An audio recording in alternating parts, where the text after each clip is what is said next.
ainsi qu'il me faut m'en aller et me séparer de la douce contrée où j'ai tant appris à endurer de mots. Et comme je vous laisse, il est juste que je me haïsse. Dieu, pourquoi avoir fait la terre d'outre-mer qui aura séparé tant d'amants, qui ensuite n'eurent le réconfort d'amour, ni ne purent s'en remémorer leur joie. Jamais sans amour, je ne pourrais tenir. Tant en lui, j'ai mis fermement ma pensée.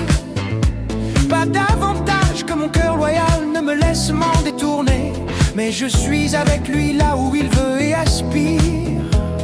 J'ai trop pris coutume d'aimer, aussi je ne vois pas comment je pourrais continuer de vivre sans avoir joie de la plus désirée, qu'aucun homme n'osa jamais désirer.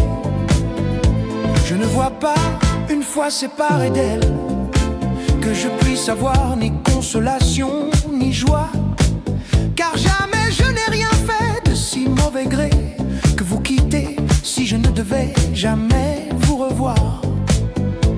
Par quoi j'en suis trop affligé et ému, par maintes fois je m'en serais repenti, quand jamais je ne voulus emprunter cette voie et que je me souviens de vos aimables paroles. Beau Seigneur Dieu, c'est vers vous que je me suis tourné. Pour vous je laisse tout ce que j'aimais tant. La récompense devra en être belle, quand pour vous je perds mon cœur et ma joie. Pour vous servir, je suis tout prêt et garni. Je m'en remets à vous, beau Père Jésus-Christ. Si bon Seigneur, je ne pourrais avoir, celui qui vous sert ne peut être trahi.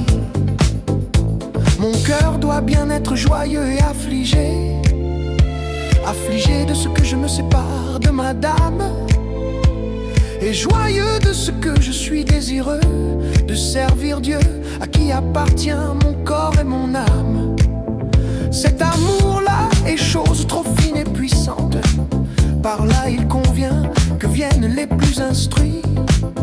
C'est le rubis, l'émeraude et la gemme qui guérit tous les hommes des vils péchés puants. Dame des cieux, grande reine puissante, en mon grand besoin, soyez-moi secourable. Puissais-je vous aimer avec la juste flamme, quand je perds une dame, qu'une dame vienne à moi.